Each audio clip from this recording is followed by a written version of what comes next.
Welcome to Little Hollow Homestead. Today we're going to go over the top 10 best plants, in my opinion, that you should grow in your garden every year for survival, just for basic necessities to feed your family.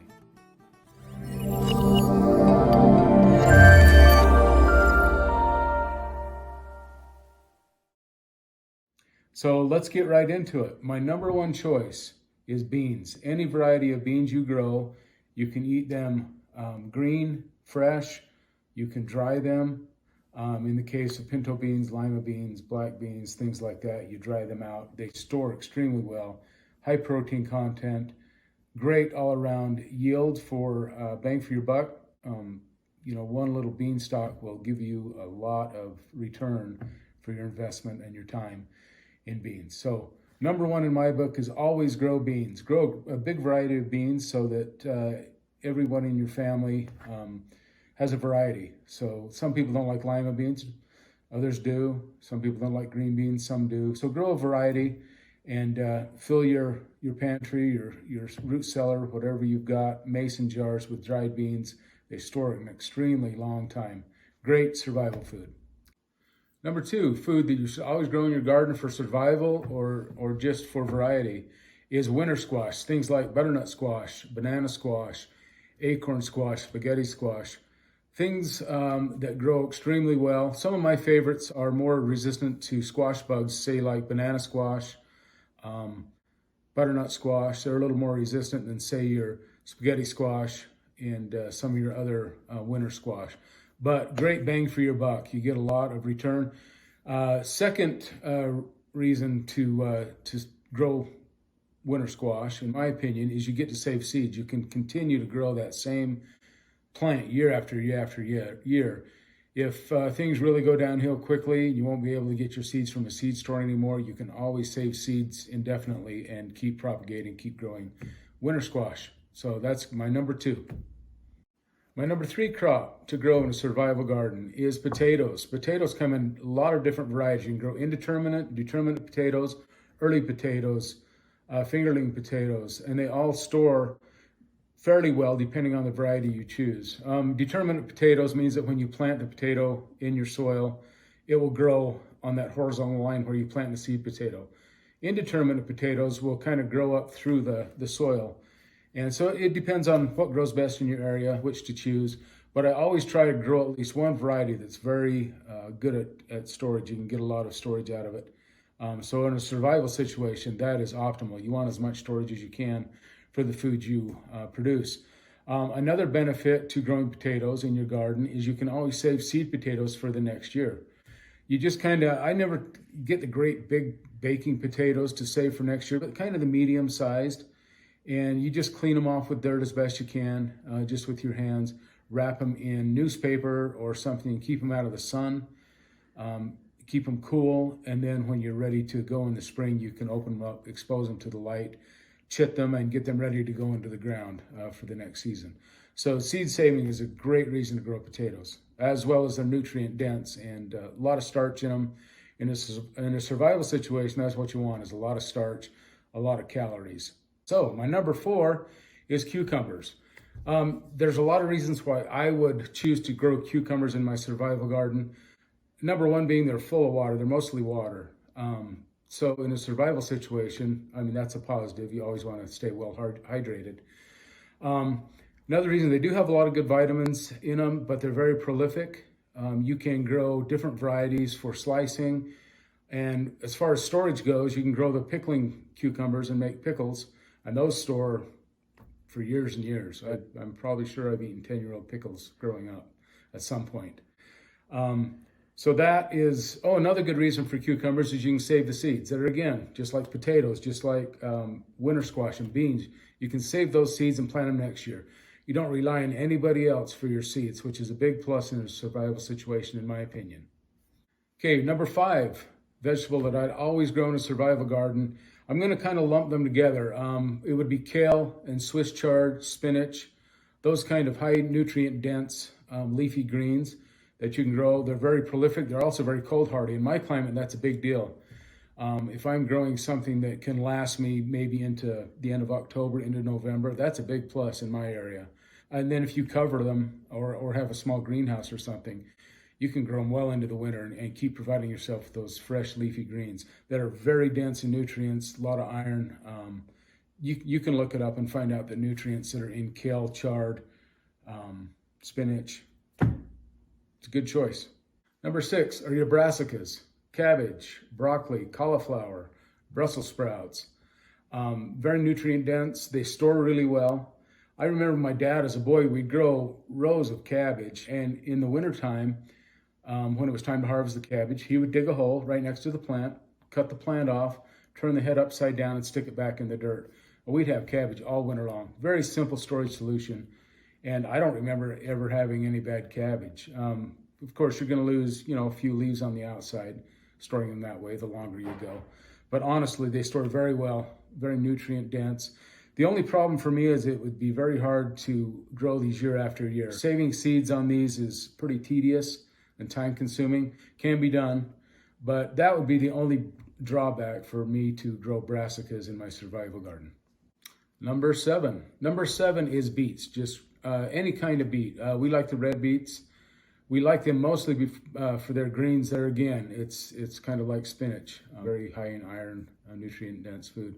But beets are considered to be a superfood. So not only are they full of antioxidants and vitamins that are good for your body, but they also store well as well. So beets, definitely something I would include in my survival garden. Number 8 is onions. If you've seen any of my past videos, I love growing onions and potatoes, probably my 2 favorite vegetables to grow. Onions come in a wide variety. You can grow just little green bunching onions. You can grow sweet onions that are very flavorful, or you can go for onions that store very well.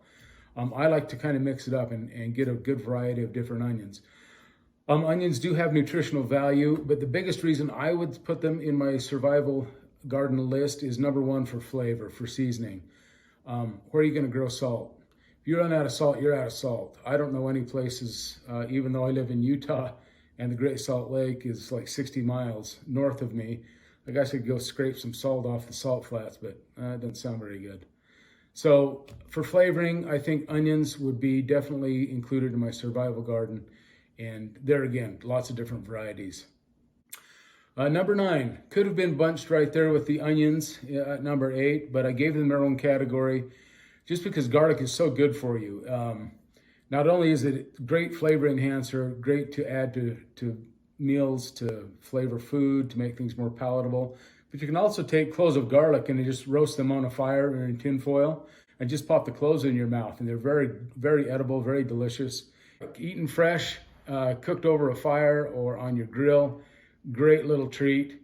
Definitely would include those. They're super easy to grow and you can get a lot of them in a small amount of space. That's another big benefit to them. They store extremely well. So garlic is definitely a standalone vegetable that I would grow in my personal survival garden. Okay, number 10. It's a little controversial. Not everyone agrees with this choice of mine, but tomatoes. I like growing tomatoes. It depends on the variety you grow. They can be very prolific. The nice thing about tomatoes, if you grow a good bottling tomato, there again, the storage life and the storage value of that vegetable goes through the roof. You can store it for a long, long time. There again, as a kid, I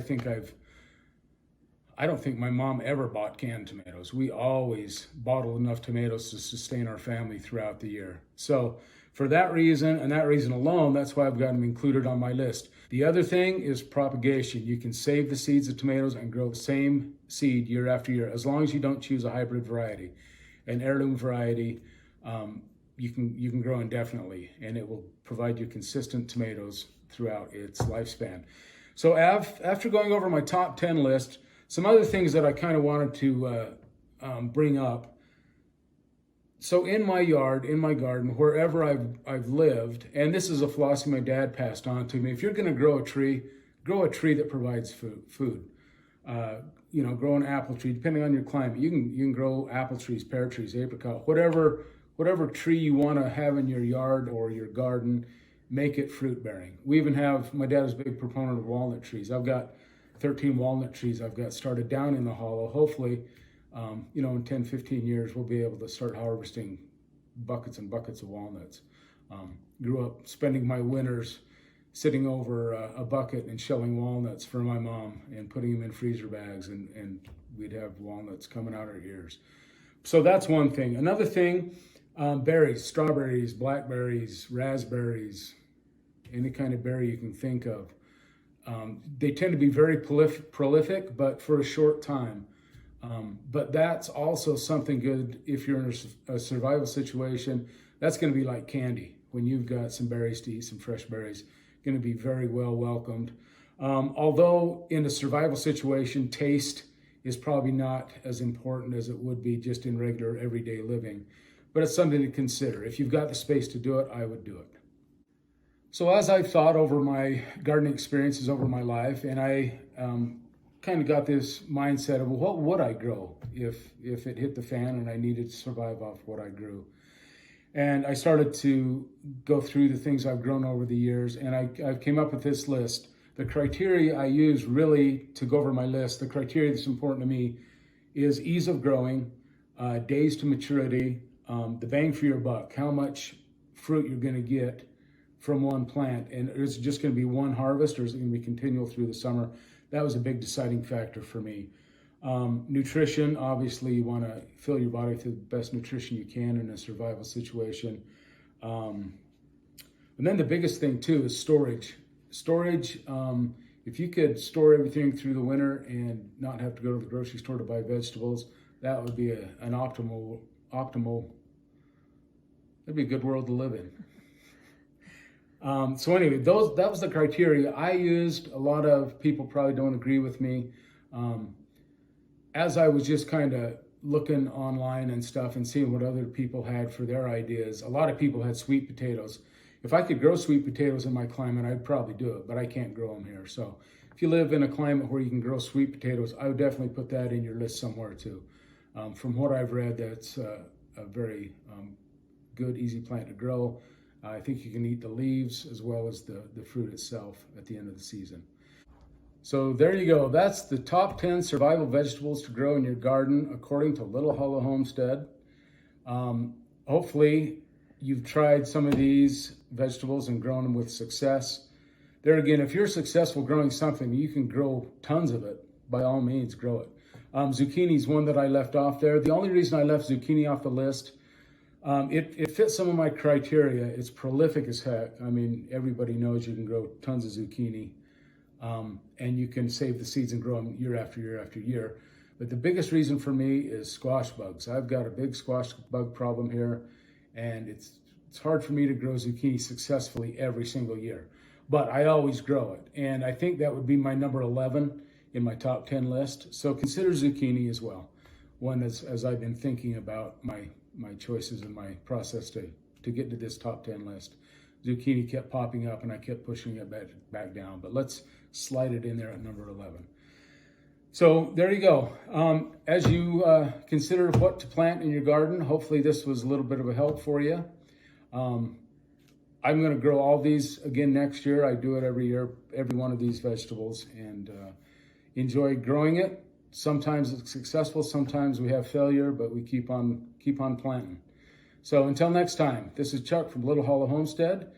Hope you have a good night, and give me a thumbs up if you'd like, and subscribe if you'd like, and we'll catch you on the next one.